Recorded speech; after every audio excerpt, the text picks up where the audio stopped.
തിരുവിതാംകൂർ ദേവസ്വം ബോർഡിൽ സ്വർണ്ണക്കൊള്ളയോടൊപ്പം നിയമനക്കൊള്ളയും.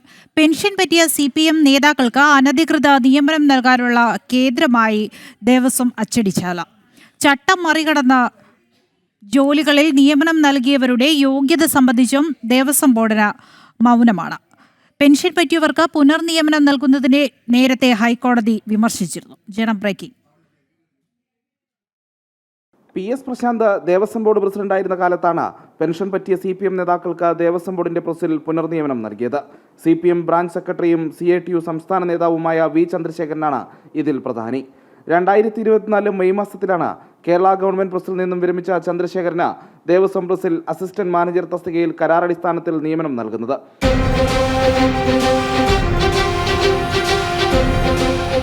സർക്കാരിന്റെ അച്ചടി വകുപ്പിൽ നിന്നും വിരമിച്ച ചന്ദ്രശേഖരന് 42 വർഷത്തെ പ്രവൃത്തി പരിചയമുണ്ടെന്നും വിവിധ ചുമതലകൾ വഹിക്കാൻ സന്നദ്ധത അറിയിച്ചിട്ടുണ്ടെന്നും ദേവസ്വം സാംസ്കാരിക പുരാവസ്തു വിഭാഗം ഡയറക്ടർ ശുപാർശ ചെയ്തിരുന്നു.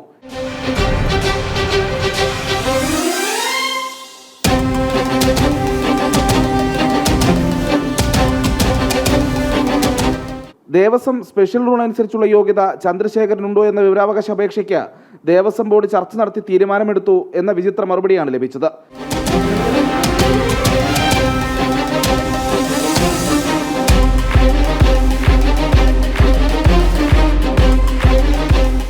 സാംസ്കാരിക പുരാവസ്തു വിഭാഗം ഡയറക്ടറുടെ ശുപാർശയ്ക്കനുസരിച്ച് തന്നെ ദേവസ്വം ബോർഡിൽ നിന്നും വിരമിച്ച R കൃഷ്ണകുമാറിനും 2024 ജൂലൈ 6 പ്രസിൽ ഓണറേറിയം വ്യവസ്ഥയിൽ നിയമനം നൽകി.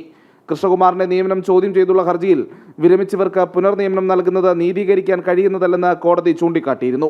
ഒഴിവുകൾ ദേവസ്വം റിക്രൂട്ട്മെന്റ് ബോർഡിന് റിപ്പോർട്ട് ചെയ്യാൻ 9 മാസം വൈകിയതിനെ നിയമവിരുദ്ധവും സ്വജനപക്ഷപാതവുമെന്നാണ് കോടതി ചൂണ്ടിക്കാട്ടിയത്.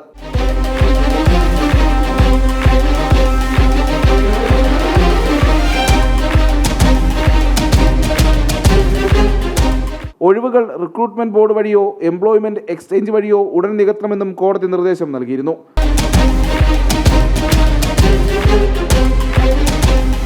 ഫെബ്രുവരിയിൽ കോടതി ഉത്തരവ് പുറത്തിറക്കിയിട്ടും അനധികൃത നിയമനം സ്വന്തമാക്കിയ CPM നേതാക്കൾ ദേവസ്വം പ്രസിൽ ജോലിയിൽ തുടരുകയാണ്. സ്ഥിര നിയമനം നടത്താതെ റിക്രൂട്ട്മെന്റ് ബോർഡും ഒളിച്ചുകളി തുടരുന്നു. പ്രജിത് മോഹനൻ, ജനം, തിരുവനന്തപുരം.